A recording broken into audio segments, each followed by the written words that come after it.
You know, that long break, we all slept too much, had too much tryptophan, something like that. We giggle in the breaks. You should see it. It's something to behold. Anyhow, welcome back to America's Voice Live. Good to have you here. Well, Mr. Fauci goes to Washington, and refused to leave. But, man, could he find a television camera? He had a couple of bizarre moments recently. Here's one where he calls out Rand Paul and Ted Cruz for having the nerve, the gall to criticize him. So anybody who spends lies and threatens and all that theater that goes on with some of the investigations and the congressional committees and the Rand Pauls and all that other nonsense, that's noise, Margaret. That's noise. I know what my job is. Senator Cruz told the Attorney General you should be prosecuted. Yeah. I'd have to laugh at that. I should be prosecuted. What happened on January 6th, Senator? Do you think that this is about making you a scapegoat to deflect from President Trump? Of course. You have to be asleep not to figure that one out. Why not just say, Mr. Fauci, don't you think you're a hero and Donald Trump's awful and Joe Biden's a good guy? Why just ask a question like that? What an embarrassing interview. Honestly.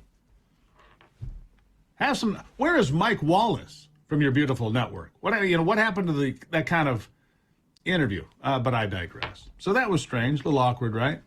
With me to discuss Mr. Fauci in detail, Rick Green, the founder of the PatriotAcademy.com, and Rick Manning, president for Americans for Limited Government. Gentlemen, I hope you both had a lovely Thanksgiving.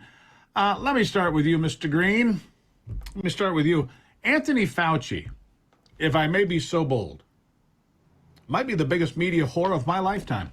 I'm sorry to put it just that bluntly, but let's just call it for what it is. This guy spends more time in front of the television camera than I do. And he's talking about science and so forth. What do you make of it? Well, there's not much science that's followed by this guy for sure. He's been wrong every step of the way.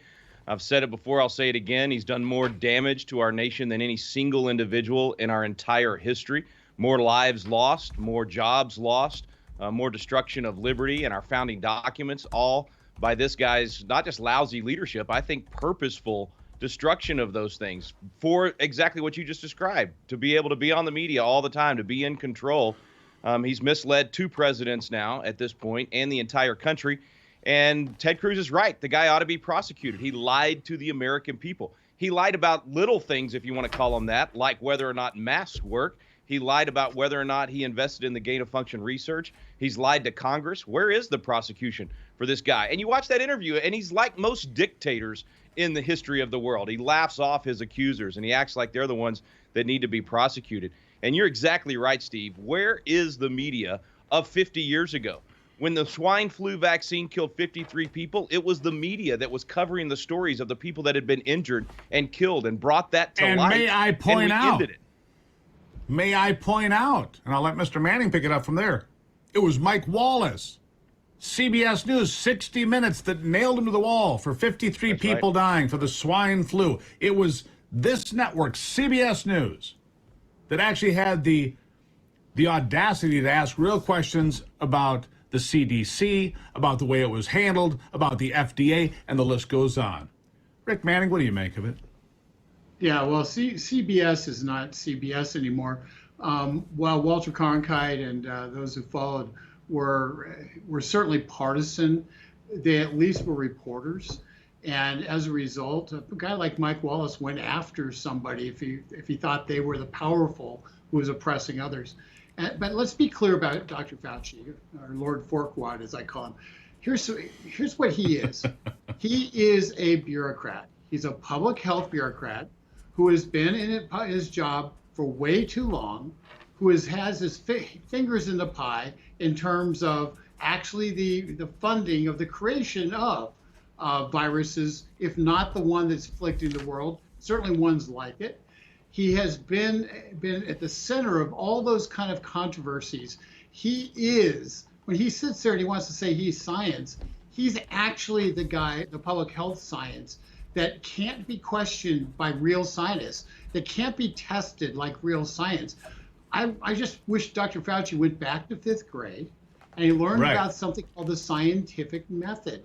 The scientific Yeah, method. here it is. You test stuff. Put your hypothesis out there. It doesn't matter where you went to school, who your friends are, who your dad knows. It doesn't, whether you're on TV every single day, 14 times a day, it doesn't matter. If your hypothesis is wrong, which it was wear mask, don't wear mask, do this, don't do that, and so on and so forth, lockdowns, no lockdowns. If your hypothesis is wrong, the science is certainly not complete. And following the science with these folks feels more like bumping around in the dark. But I digress. Rick Green, I want to move on to the next part here. Science, not the science. No question. No question.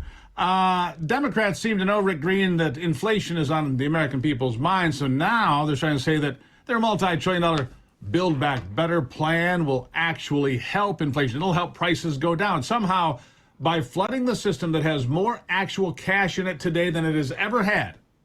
More, if you look at all, there's more cash in circulation today than at any time in American history. Somehow printing even more money will help inflation. Listen to what Chuck Schumer has to say about it. Here it is. If we want to create more jobs, if we want to fight inflation, if we want to help families lower costs, the best thing we can do is pass Build Back Better. Let me repeat that. Want to fight inflation? Support Build Back Better. I think the last time I checked, gentlemen, and, you know, I don't have it right in front of me, but the $2.2 trillion spent by the Trump administration, 1.9 for the American Rescue Plan, 1.2 for the infrastructure deal, and it goes. We're already at like $7 trillion in the last 15, 18 months. They want to add another couple of $1 trillion on top of that, which, of course, they're not telling the truth about, Mr. Green. It's not going to help inflation. It's going to drive inflation wild. It's going to stimulate inflation. What do you think?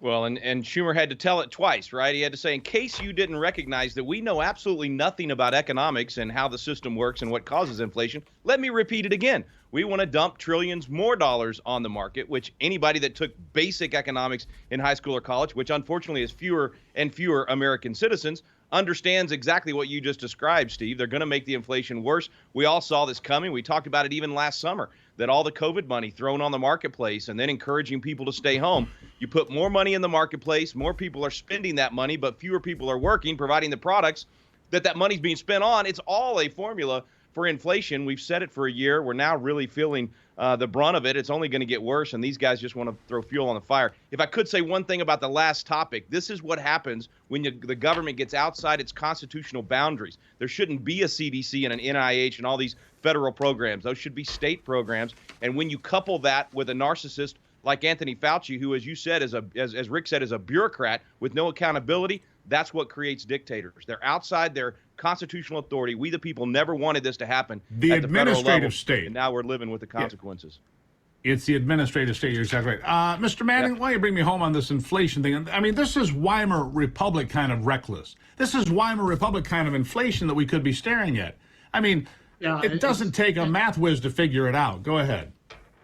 No, you're right. And Joe Manchin is right when he says that he's not voting for it because of the inflation that it's causing and will cause. Here's the dirty little secret about the Build Back Better plan. All the spending is front-loaded in it, and the revenue side is back-loaded. And so you're going to have a massive amount of spending in the next 2 years as a result of it. And the dollars are supposed to offset that spending occur over a 10-year period. So it is not just the small amount. You think it's going to be not small amount. It's amazing I said that. $367 billion of deficit that increases. It's that they're pouring $1.5 trillion to $2 trillion in the next 3 years, and they're not coming up with the dollars to pay for it for 10.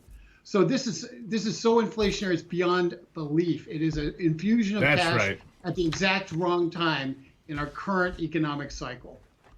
If only Anthony Fauci was in charge of this part too, then it would all be solved with his funnel. Well, okay. We'd be calling each of those bills variants. Build Back variant, better variant. You know, that's not a bad idea. The Build Back variant. There you go. Rick and Rick, I appreciate you both. Thank you for being here, my friends. All right, quick break now. We'll figure out what the variant is on the other side of the break here on America's Voice Live.